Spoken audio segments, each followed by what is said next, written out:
자, 한편 오늘 국민의힘을 탈당한 김상욱 의원의 지원 유세를 받았던 이재명 민주당 대선 후보는 홍준표 전 대구시장을 향해서도 구애의 메시지를 계속 내고 있습니다. 자, 며칠 전에 홍준표 대구시장하고 전화를 했어요. 그분이 저하고 정치적 입장이 다르기도 하고 가끔씩 저한테 미운 소리도 해가지고 약간 제가 삐질 때도 있긴 한데, 그런데 여러분, 그분은 나름대로 자기의 입장을 그런대로 유지해온 훌륭한 정치인이에요. 변칙, 반칙 이런 거 그렇게 용인 쉽게 하는 사람 아니잖아요. 물론 제 생각과 다른 얘기예요. 그럼 나도 딴 얘기하면 되지 뭐. 싸울 이유는 없는 거죠. 협력해야죠. 같이 하려고 합니다. 홍준표 전 지사께서 차라리 민주당으로 갔더라면 하는 저 마음을 저는 조금은 이해합니다. 아마 엄청난 자괴심을 갖게 되신 것 같아요. 오죽하면 탈당과 동시에 정계 은퇴를 했을까. 네, 뭐 이런 움직임도 있고 홍준표 전 대구시장이 SNS에 올리는 글도 있고 이 두 가지가 맞물려서 어제부터 만약에 이재명 후보가 집권한다면 홍준표 총리설 이게 급속히 퍼졌습니다. 어느 정도나 신빙성 있는 얘기입니까? 양쪽에서 전부 부인을 하긴 했습니다만. 저는 홍준표 전 시장님과 충분히 대화가 가능하다고 생각하고요. 아마 그런 점은 이미 홍준표 전 시장께서 여러 차례 그런 모습을 보였다고 생각합니다. 예를 들면 여러 방송에서도 유시민 작가 등과 함께 방송 토론이나 다른 여러 인터뷰에도 적극적으로 응하신 분이고요. 거기에 대비되는 분들이 소위 윤핵관 분들 아니겠습니까? 관저 앞에 가서 머리를 조아리던 그 모습 아마 극명하게 갈라질 거라 생각하고요. 저는 총리나 이런 직책과 직위보다는 여러 형태로 대한민국을 위해서 충분히 대화가 가능하다라고 생각하고 있습니다. 네, 자, 사실이 아니라고 양쪽이 부인하긴 합니다만 윤기찬 부위원장 보시기는 어떻습니까? 민주당으로서는 이런 설이 퍼지는 것만으로도 손해볼 건 없는 것 아닙니까? 그렇죠. 네. 저런 설이 만약에 이제 실제 저런 걸 추진한다 하더라도 또 쉽게 거둬들일 가능성도 없잖아 있는 것이 내부 반발이 심하다라고 해서 쉽게 거둬들여질 가능성이 있는 패거든요. 근데 저기서 저희가 느낄 수 있는 부분은 실제 만약 이재명 후보께서 대통령에 당선되신 이후에 사실 사법 시스템이나 국가 시스템에서 견제가 어려운 정도의 일극 체제로 국가 자체가 이렇게 바뀝니다. 거기다가 잠재적인 정치 세력마저 만약 저렇게 재편된다 그러면 실제는 좀 무소불위가 되는 거죠. 그런 차원에서 보수 재건의 정치 토대를 없애겠다는 취지의 하나의 시도라고 보일 여지도 없잖아 있습니다. 네. 자, 홍준표 전 시장 저렇게 만약에 민주당으로 건너가시게 되고 지금 여러 명 김상욱 의원은 원래 저희 보수 성향뿐이라고 제가 판단하지 않지만 어쨌든 건너가셨고 그다음에 또 이재호 전 의원도 식사를 또 하셨다고 하죠. 스승의 날이긴 하지만 이런저런 또 보수 성향으로 활동하셨던 분들이 지금 민주당에 선대에 합류하거나 또는 여러 가지 협조, 연대를 하고 있는 이런 상황을 본다면 다 좋습니다. 거국 내각을 구성하건 아니면 협치, 통합 다 좋은데 문제는 뭐냐면 견제할 수 있는 시스템이 잠재적 정치 토양마저 없어지는 꼴이 돼서 이것이 과연 바람직한 것인가. 그러니까 이재명 후보 또는 민주당이 좋은 정책만 낼 수 있다는 보장은 없는 거잖아요. 네. 그럼 실수를 바로잡거나 견제할 수 있는 시스템이 국가 기관 내에서도 없고 밖에 있는 정치 세력에서도 없다면 과연 이것이 올바른 민주주의를 구현할 수 있는 우리가 시스템을 갖추고 있는 것인가에 대해서 국민들이 아마 여기에 대한 의구심을 갖고 견제 심리가 작동할 여지도 없잖아 있을 것이다. 이런 생각이 듭니다. 네, 자, 보도가 나온다는 건 사실은 누군가가 얘기를 했다는 얘기인데 당내에서 실제로 홍준표 총리를 검토해 본 적은 있나요? 저는 알지 못하기 때문에 모르겠습니다. 어느 정도 아주 핵심 단위에서 했을 수는 있지만 아마 검토 여부는 저희가 확인할 수는 없는 거고요. 다만 이 홍준표 전 시장님뿐만 아니라 정말 대한민국을 위해서 할 수 있는 많은 또 모든 사람들 지금 저희가 대표적으로 윤여준 전 장관님 누가 봐도 이 보수의 책사 아니셨습니까? 또 이석현 초대 법제처장님, 이명박 정부 때 분이십니다. 권오일 전 의원님, 국민의힘 전신에서 3선 국회의원을 그것도 안동에서 하셨던 분이거든요. 저희 더불어민주당은 저희가 진보 정당 이렇게 얘기 표현되기도 하지만 사실 민주개혁 진영이라고 표현을 하고요. 균형 잡힌 진보와 합리적 중도, 포용적 보수 세력이 함께 있는 정당입니다. 그래서 저희 민주당이 보수 정당이라는 비판도 받아봤었고 또 너무 개혁적이라는 비판도 받아봤었고 여러 가지 비판이 있습니다. 그런데 지금 쭉 살펴보시면 저희 민주당의 소위 주류 정치 세력은 어디인가 보면 지역적으로도 지금 노무현 대통령님 부산 출신이었고요. 네. 문재인 대통령님 당연히 부산 출신이시고 경남 부산 출신이시고 이재명 후보님은 당연히 지금 경북 안동 출신 아니겠습니까? 무수히 많은 민주당의 정치 지도자들 또 정치인들이 현역 정치인들이 지금 뭐 대구 경북이나 부산 울산 경남이 많습니다. 그에 반해서 지금 국민의힘 모습을 보십시오.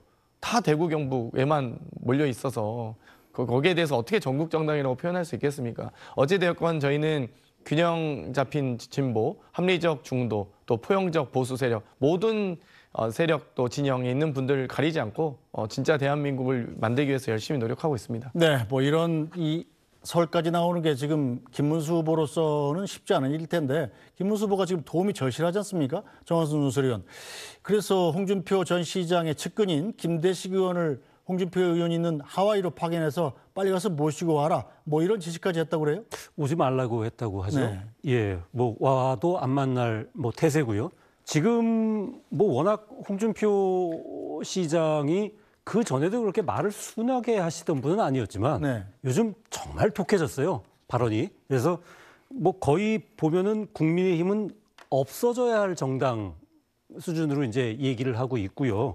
거기에 대해서 이제 본인이 지금 정치적인 망명, 대선 기간 동안 정치적 망명을 하와이에 와 있다라고 하고 대선 끝나면 돌아가겠지만 국민의힘에서 은퇴한 것만은 분명하다. 그러니까 국민의힘이라는 당명이 있는 한은 아마도 홍 시장은 국민의힘 쪽으로는 안 갈 것 같아요.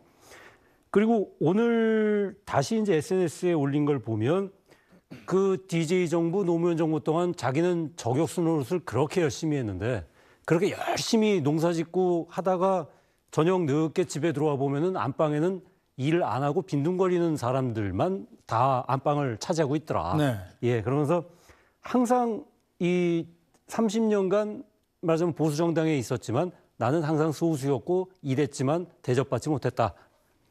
일 안 하고 빈둥거리는 사람들만 그 주류 세력 형성하고 있더라라는 부분을 계속 지금 얘기하고 있잖아요. 그래서 아마도 홍준표 시장, 그래서 지금 홍준표 총리설 이런 부분들도 나오는 것 같고 거기에 네. 이제 뭐 홍준표 선배님 막걸리 한잔 합시다. 뭐 이재명 후보가 이제 이런 식으로 나오고 지금 뭐 홍준표 시장이 워낙 정치인으로서 굉장히 속된 말로 센 캐릭터 아닙니까?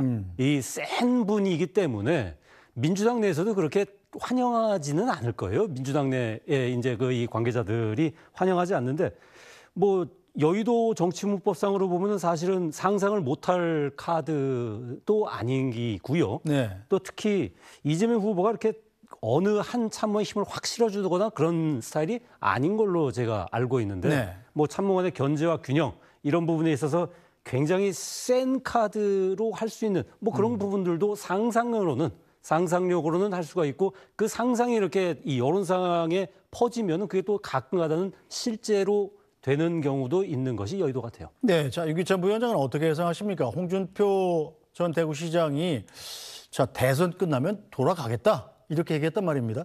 대선 끝나면 돌아와서 뭔가 역할을 하겠다라는 뜻으로 읽히는데 어떻게 예상하십니까? 그럼 대선 끝나고 만약에 돌아오셔서 보수 진영에서 뭔가 정치적인 역할을 하실 생각이시라 그러면 대선판에 그런 과한 말씀을 하시면 안 되죠.